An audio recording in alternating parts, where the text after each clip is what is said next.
Hello friends, welcome to my channel R D story. আমার আজকের recipe সাবুর খিচুড়ি।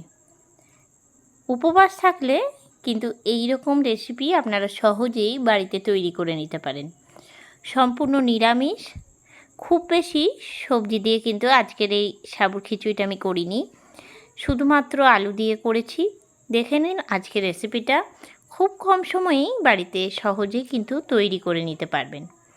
কেমন লাগলো আজকের এই রেসিপিটা অবশ্যই আমাকে কমেন্ট করে জানাবেন।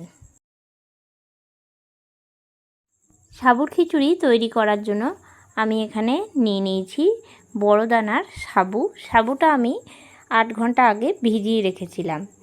এখানে আমি 1 কাপ সাবু নিয়েছি আর মুগ ডাল নিয়ে নিচ্ছি 1 কাপ।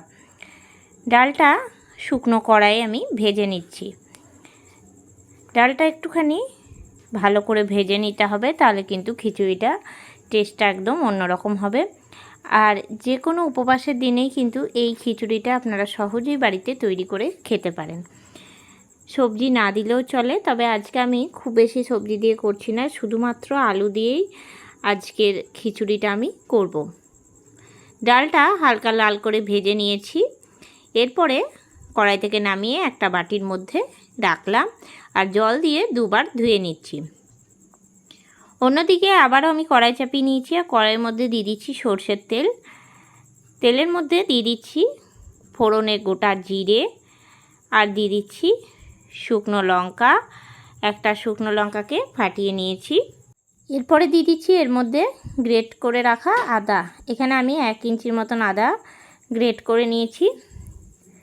আদা, শুকনো লঙ্কা আর গোটা জিরে এই 3টেকে একসঙ্গে ভালো করে আমি ভেজে নিচ্ছি। এরপরে দিয়ে দিচ্ছি আমি কেটে রাখা আলুটা একটুখানি বড় বড় করে কেটেছি। দিয়ে নিয়ে ভালো করে নাড়াচাড়া করে ভেজে নেব। গ্যাসের ফ্লেমটা লো টু মিডিয়ামে রেখেছি।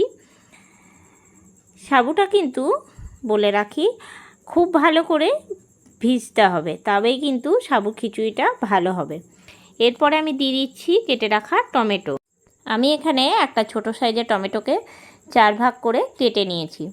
এরপরে আমি দিয়ে দিচ্ছি হলুদের গুঁড়ো 1/2 চা চামচ, দিয়ে দিচ্ছি জিরে গুঁড়ো 1/2 চা চামচ, আর দিয়ে দেবো কালার হওয়ার জন্য কাশ্মীরি লঙ্কা গুঁড়ো 1/2 চা চামচ।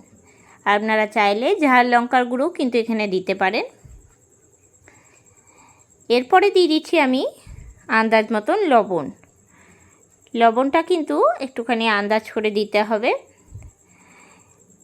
এরপরে সব কিছু দিয়ে নেওয়া হয়ে গেছে, নাড়াচাড়া দিয়ে নেব।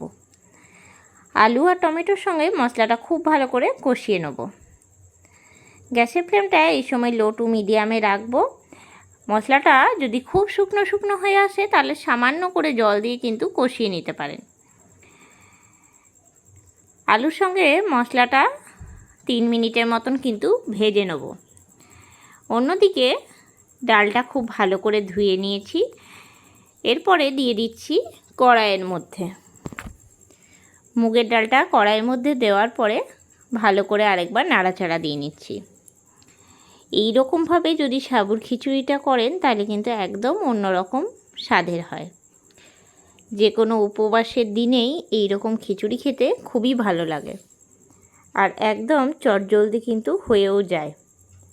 সব সময় সাবু মাখা বা সাবু ভিজে এগুলো খেতে ভালো লাগে না, তার থেকে যদি সাবুর খিচুড়িটা তৈরি করা হয় তাহলে কিন্তু খাওয়া যায়।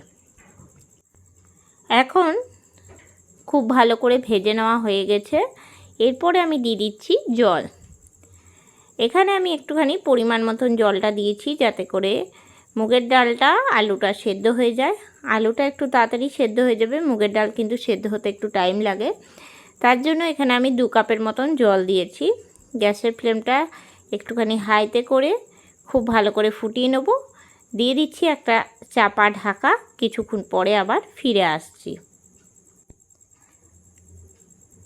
বেশ কিছুক্ষণ পরে আবার ফিরে চলে এসেছি আর একবার নাড়াচাড়া দিয়ে দেখে নিচ্ছি যে ডালটা আলুটা সেদ্ধ হয়েছে কিনা। এখন কিন্তু অনেকটাই ডালটা সেদ্ধ হয়ে গেছে, এর থেকে বেশি আর সেদ্ধ করব না। এরপরে দিয়ে দেবো আমি ভিজিয়ে রাখা সাবুটা কিন্তু একদম আমি জলটা ঝরিয়ে রেখেছিলাম।